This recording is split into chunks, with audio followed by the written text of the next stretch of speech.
8D Ilmu Reproduksi Ternak. Pada praktikum acara 2 kali ini akan membahas tentang gametogenesis dan uji kualitas semen. Sel kelamin atau disebut juga sel gamet. Sel gamet dihasilkan oleh organ-organ yang tergabung dalam sistem reproduksi. Gametogenesis adalah proses diploid dan haploid yang mengalami pembelahan sel dan diferensiasi untuk menghasilkan gamet haploid dewasa hingga siap berperan dalam proses reproduksi. Gametogenesis meliputi spermatogenesis pada jantan dan oogenesis pada betina. Gametogenesis meliputi pembelahan sel mitosis dan meiosis. Pada praktikum acara 2 tentang gametogenesis akan membahas tentang proses spermatogenesis, oogenesis, struktur sperma dan ovum, serta proses fertilisasi. Praktikum bagian kedua adalah uji kualitas semen yang akan membahas tentang proses penentuan kualitas semen beku. Semen beku adalah sperma yang dibekukan menggunakan nitrogen cair pada suhu minus 196 derajat Celcius, sehingga sperma mengalami dormansi. Parameter uji kualitas semen ada 2. Yang pertama, uji mikroskopis yang meliputi mortalitas, motilitas, abnormalitas, dan konsentrasi. Yang kedua, uji makroskopis yang meliputi warna, bau, konsistensi, volume, dan pH. Assalamualaikum warahmatullahi wabarakatuh. Kami dari kelompok 8 akan menyampaikan tentang praktikum ilmu reproduksi ternak acara kedua, yaitu gametogenesis dan uji kualitas semen. Pada praktikum acara kedua ini tujuannya yaitu praktikan dapat melakukan pengujian kualitas sperma, dapat mengetahui proses pembentukan sel gamet jantan dan betina, dapat mengetahui struktur sel gamet jantan dan betina atau sperma dan ovum, serta dapat mengetahui proses terjadinya fertilisasi. Saya, Dina Aprilia Arumsari, akan menyampaikan tentang sel gamet jantan yaitu sperma. Pada umumnya, sperma dibagi menjadi 3 bagian. Yang pertama yaitu bagian kepala, yang kedua bagian tengah, yang ketiga yaitu bagian ekor.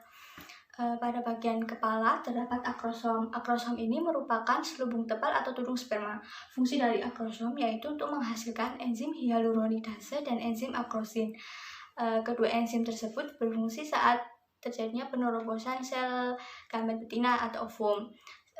Fungsi dari masing-masing enzimnya yaitu kalau enzim hyaluronidase itu untuk melarutkan hyaluronid pada corona radiata ovum, sedangkan enzim akrosin berfungsi untuk menghancurkan glikoprotein yang ada di pelusida ovum. Selanjutnya yaitu sitoplasma. Sitoplasma terletak di sekeliling nukleus, tetapi ada juga sitoplasma yang terletak di luar dari sperma itu. Sitoplasma itu tersusun dari albumin dan globulin yang merupakan protein sederhana. Sitoplasma berfungsi sebagai pelindung nukleus, metabolisme sel, menyediakan nutrisi bagi sperma, menjaga keseimbangan sel. Dalam sitoplasma itu terjadi proses atau peristiwa laktat yang mengalami pemecahan gula atau biasa disebut glikolisis. Selanjutnya yaitu nukleus. Nukleus terdapat di bagian kepala. Nukleus itu berbentuk bundar atau bulat. Nukleus sendiri dikelilingi oleh sitoplasma. Fungsi dari nukleus yaitu membawa DNA atau kode genetik dan sebagai pengatur sel sperma.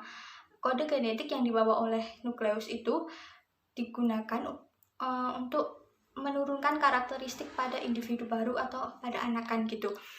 Selanjutnya yaitu sentriol. Sentriol terdapat di antara leher dan kepala spermatozoa.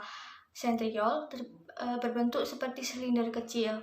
Bagian sentriol yang depan disebut sentriol proxima, sedangkan yang bagian belakang disebut sentriol distal. Sentriol berfungsi menjaga agar nukleus tetap berada di tengah dan sebagai penghubung antara leher dan kepala dari sperma. Yang selanjutnya yaitu mitokondria. Mitokondria terletak di bagian tengah yang berbentuk spiral. Fungsi dari mitokondria yaitu sebagai tempat terjadinya katabolisme untuk menghasilkan energi untuk pergerakan dari sperma. Selain itu, mitokondria juga berfungsi sebagai tempat berlangsungnya respirasi sel. Selanjutnya yaitu ekor. Ekor spermatozoa itu berbentuk seperti flagella, terletak setelah bagian tengah sperma, terletak setelah ini. Terus fungsi dari ekor itu untuk sebagai alat pergerakan sperma. Ekor itu menerima energi dari mitokondria untuk dapat bergerak. Gerakan yang diberikan ekor yaitu bergerak seperti cambuk ke kanan ke kiri sehingga sperma dapat bergerak maju ke depan. Yang selanjutnya atau yang terakhir yaitu membran plasma. Membran plasma menyelubungi sel gamet jantan.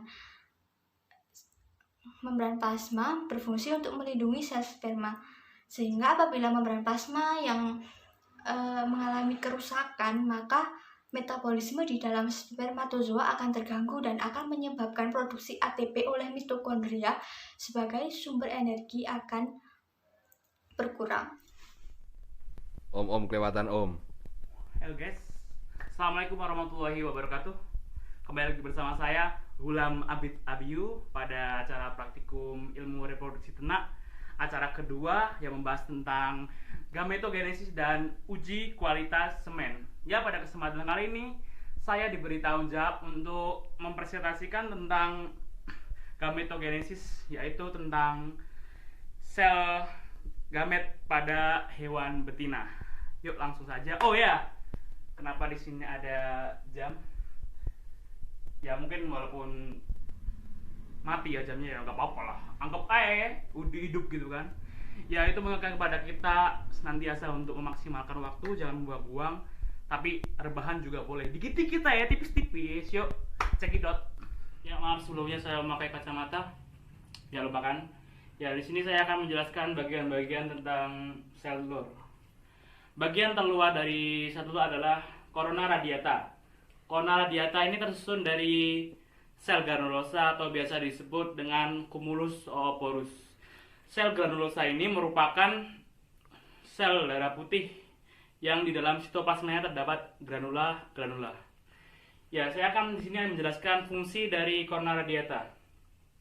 Corona radiata memiliki 3 fungsi penting pada sel telur ini, yaitu ketika saat sebelum ovulasi, yang kedua saat ovulasi, dan yang terakhir adalah ketika sebelum fertilisasi.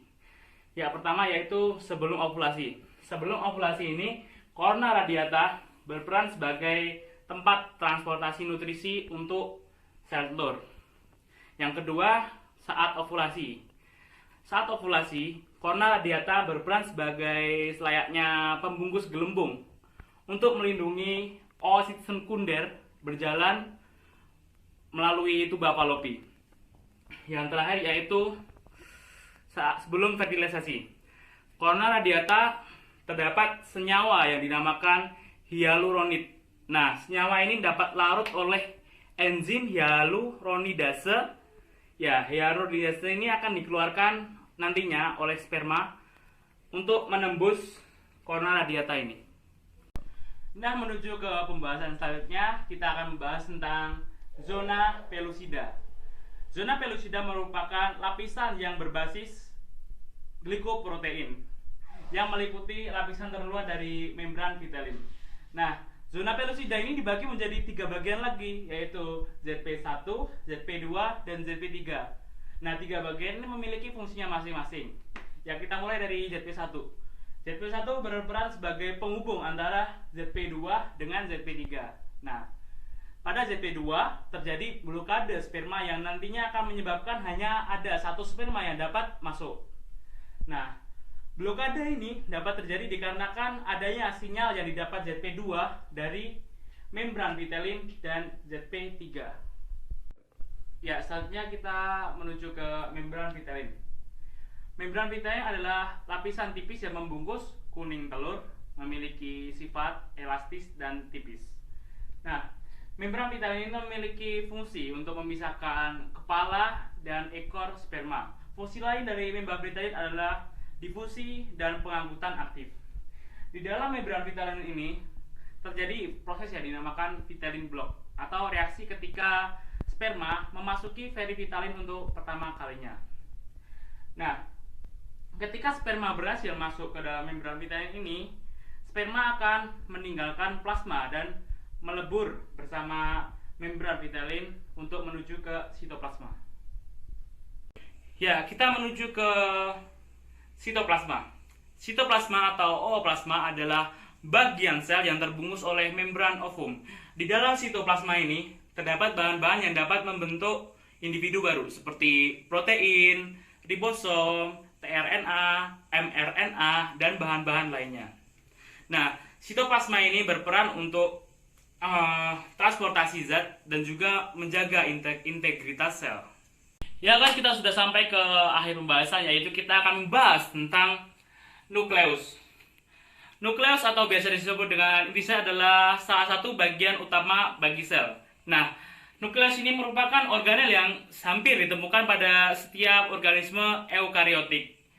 Nah, di dalam nukleus ini terdapat materi genetik seperti DNA, kromosom, dan protein. Nukleus ini berperan sebagai pembawa materi genetik dan membawa informasi untuk karakteristik individu baru. Nah, selain itu nukleus juga berperan sebagai pengatur aktivitas sel. Assalamualaikum warahmatullahi wabarakatuh. Perkenalkan, nama saya Fania Karisa Widiawati dari kelompok 8D. Di sini saya akan mempresentasikan tentang spermatogenesis. Spermatogenesis merupakan pembentukan sel spermatozoa yang terjadi pada organ reproduksi jantan. Spermatogenesis terjadi pada tubulus seminiferus. Pada tahap spermatogenesis terbagi menjadi 3 tahap. Yang pertama adalah spermatositogenesis, yang kedua adalah spermiogenesis, dan yang terakhir adalah spermiasi. Jadi pada spermatogenesis, spermatogonium atau 2N yang bersifat diploid melakukan pembelahan pertama atau yang disebut sebagai mitosis 1 tidak berubah, tetap menjadi 2N yang bersifat diploid dan disebut sebagai spermatosit primer. Selanjutnya melakukan pembelahan pada meiosis pertama menjadi sel haploid. Pada proses ini disebut sebagai spermiogenesis. Sel ini disebut sebagai spermatosit sekunder. Selanjutnya pada meiosis kedua, N atau yang disebut sebagai spermatid membelah menjadi 4 bagian. Selanjutnya spermatid berubah menjadi spermatozoa atau sel sperma dewasa. Setelah sel sperma menjadi sel sperma dewasa atau berada pada tahap yang terakhir yaitu spermiasi, sel sperma dewasa ini bergerak menuju ke sel-sel Rotoli, menuju tubulus seminiferus, selanjutnya menuju ke epididymis. Sekian dari saya, bila ada kesalahan saya mohon maaf. Wassalamualaikum warahmatullahi wabarakatuh. Assalamualaikum warahmatullahi wabarakatuh. Perkenalkan, nama saya Fikri Asgar dari kelompok 8 Ilmu Reproduksi Ternak kelas Peternakan D. Di sini saya akan menjelaskan tentang gametogenesis pada ternak betina atau yang disebut dengan oogenesis. Oogenesis ini terjadi di dalam ovarium. Untuk prosesnya diawali dengan bakal sel telur atau yang disebut dengan oogonium yang bersifat diploid melakukan pembelahan secara mitosis menghasilkan oosit primer yang bersifat diploid juga. Kemudian oosit primer melakukan pembelahan meiosis tahap pertama menghasilkan oosit sekunder yang bersifat haploid dan juga badan polar. Selanjutnya, oosit sekunder akan mengalami pembelahan meiosis tahap kedua menghasilkan ootit dan juga badan polar. Kemudian, ootit akan mengalami diferensiasi sehingga membentuk ovum. Untuk badan polar yang terbentuk tadi akan mengalami lisis. Halo semuanya, perkenalkan nama saya Satya Kumala Devi, nomor NIM 230101191301125. Nah, di sini saya akan menjelaskan tentang uji kualitas semen secara makroskopis. Nah, uji kualitas semen secara makroskopis terdiri dari volume, warna, bau, kekentalan, dan pH dari semen. Nah, di sini saya sudah mendapatkan data dari lab GPR. Yang pertama ada semen 1 dan yang kedua ada semen 2. Kita akan membandingkan kedua semen tersebut. Pertama, kita akan membandingkan warna dari kedua semen tersebut. Warna dari semen pertama memiliki warna putih kekuningan dan warna dari semen kedua lebih bening daripada semen yang pertama. Hal ini menunjukkan bahwa semen pertama lebih berkualitas daripada semen yang kedua dan semen pertama menunjukkan warna yang normal untuk semen. Kemudian kita akan menilai konsistensi dari kedua sperma yang ada di sini. Nah, sperma 1 dapat dilihat bahwa sperma 1 memiliki kekentalan yang lebih kental daripada sperma 2. Untuk melihat kekentalan dari semen, kita dapat memiringkan tabung sebanyak sudut 45 derajat. Semen pertama memiliki kualitas yang lebih bagus daripada semen kedua karena semen pertama lebih kental dan semen kedua lebih encer. Kualitas konsistensi dari semen mempengaruhi konsentrasi spermatozoa. Semakin tinggi atau semakin kental dari semen tersebut, maka semakin tinggi konsentrasi dari spermatozoa. Kemudian saya juga memiliki data dari jurnal Sopiana et al. 2006, yaitu mengidentifikasi sperma dari ayam jantan. Untuk volume sendiri, volume dari sperma ayam jantan yang telah dilakukan praktikum memiliki volume 0,28 mili per ejakulasi. Hal ini membuktikan bahwa volume dari sperma ayam jantan ini normal karena pada umumnya, sperma dari ayam jantan berkisar 0,2 ml sampai 0,4 ml. Untuk mengukur volume dari semen tersebut, kita bisa menggunakan tabung berskala agar kita bisa mengetahui volume dari semen tersebut. Kemudian, untuk pH dari ayam jantan yang telah dilakukan praktikum ini, semen menunjukkan pH 6,87. Yang menunjukkan pH normal. Hal ini menunjukkan bahwa semen pada ayam jantan normal karena skala pH yang ada pada semen yaitu 6,8 sampai 7,2 atau pH normal. Metode yang dilakukan untuk mengetahui pH dari semen adalah dengan menggunakan kertas indikator atau kertas pH universal. Kertas pH universal akan ditetesi semen, kemudian kita mengamati perubahan warnanya dan kita akan mengetahui pH dari semen tersebut. Kemudian parameter yang terakhir adalah bau. Bau dari semen bisa kita bau dengan cara mengibas-ngibaskan semen di dekat hidung kita. Bau pada semen yang normal memiliki bau yang khas dan memiliki bau yang amis, tetapi amis khas pada semen. Nah, sekian presentasi dari saya. Terima kasih. Perkenalkan, nama saya Muhammad Faris Albani dari kelompok 8. Di sini saya akan menjelaskan tentang uji kualitas semen secara mikroskopis. Uji kualitas semen secara mikroskopis dibagi menjadi 4, yaitu uji motilitas, uji mortalitas, uji abnormalitas, dan uji konsentrasi. Sebelum melakukan uji kualitas semen secara mikroskopis, hendaknya kita melakukan thawing kepada semen beku.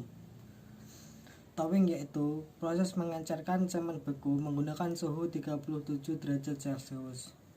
Thawing dimulai dengan cara mengambil semen beku menggunakan pincet, kemudian meletakkan semen beku tersebut di dalam air dengan suhu 37 derajat Celcius selama 30 menit. Setelah 30 menit, gunting straw pada semen tersebut, kemudian letakkan di dalam tabung Appendorf dengan suhu dengan air yang bersuhu 37 derajat Celcius untuk mempertahankan keadaan agar semen tersebut tetap cair.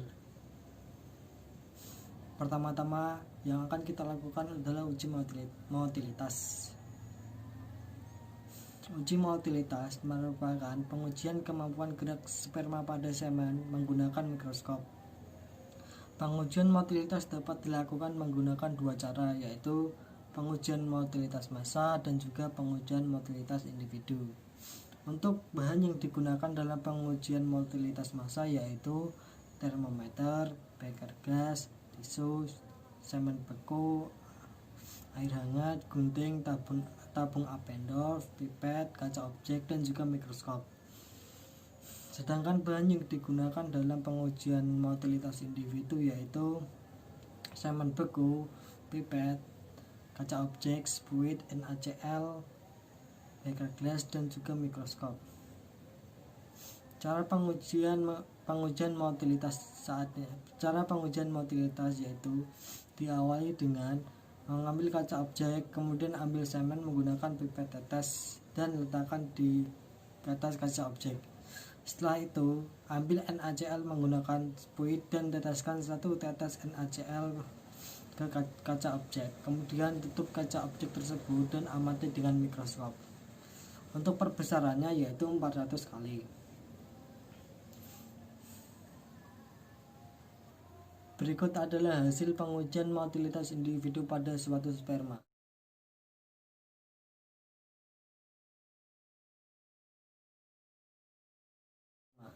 Dapat dilihat bahwa sperma tersebut memiliki tingkat motilitas kira-kira sebanyak 53%.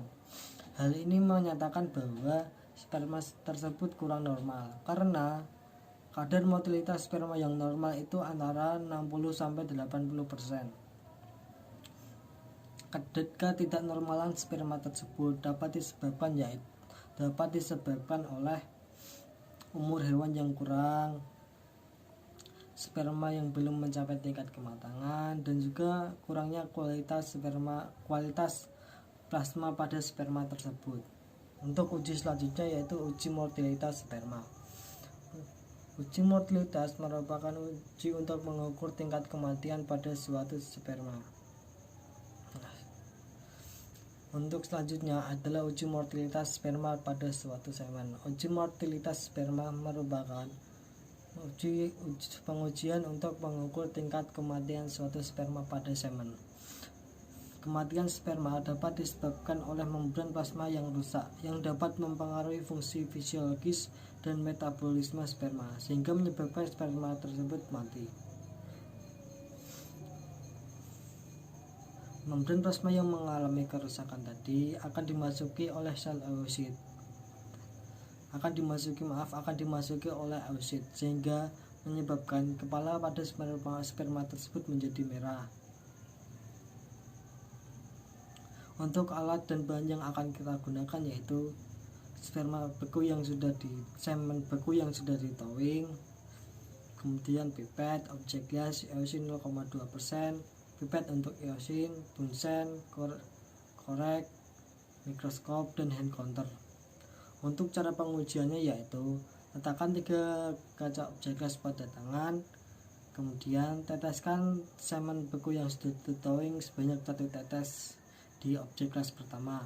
Setelah itu teteskan eosin 0,2% sebanyak 1 tetes pada objek gas pertama dan homogenkan menggunakan objek gas kedua. Setelah itu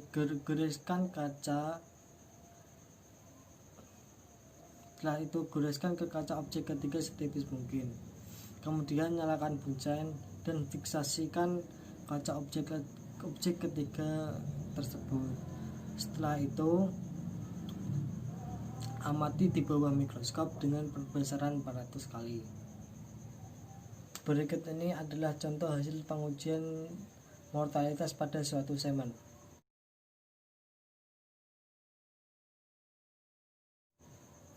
Dapat dilihat bahwa sebanyak 30% semen tersebut mengalami mortalitas.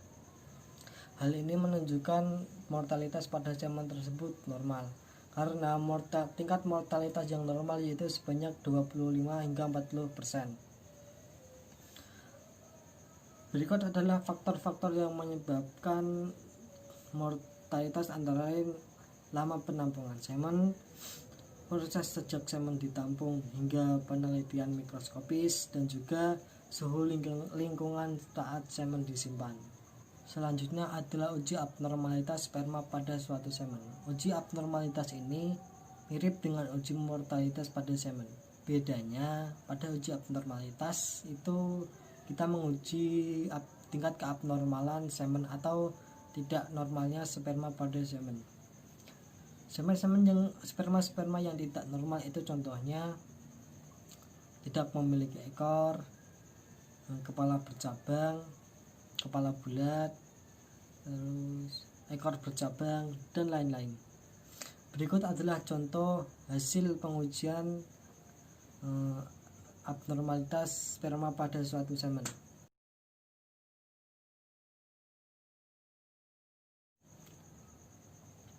Oke. Dapat dilihat bahwa pada semen tersebut tingkat abnormalitasnya itu sekitar 23%. Hal ini tidak sesuai dengan tingkat norma abnormalitas pada suatu semen, yaitu 20%. Faktor-faktor yang menyebabkan tingkat abnormalitas melebihi batas itu antara lain proses spermatogenesis, faktor genetik, penyakit, dan kondisi lingkungan yang tidak sesuai. Pengujian konsentrasi yaitu pengujian mikroskopis pada semen dengan menguji berapa banyak spermanya. Untuk alat dan bahan yang digunakan yaitu semen buku yang sudah ditowing, pipet, hemositometer, sebuah cawan Petri, eosin 0,2%, cover glass, mikroskop, dan juga hand counter. Untuk cara ujinya yaitu ambil hemositometer dan pasangkan ke speed.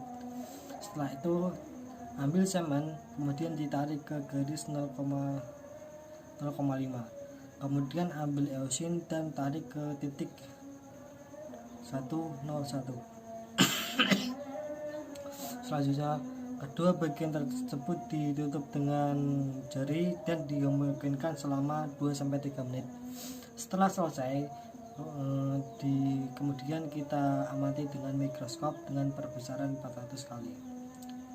Berikut ini adalah beberapa contoh semen, yaitu semen A dan juga semen B.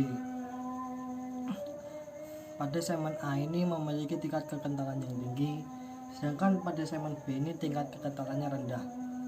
Karena konsentrasi pada semen A ini tinggi sehingga menyebabkan tingkat kekentalannya juga tinggi. Sedangkan tingkat konsentrasi pada semen B ini rendah. Hal ini menyebabkan tingkat kekentalannya juga rendah, karena semakin tinggi tingkat kekentalannya, maka semakin tinggi juga tingkat konsentrasinya.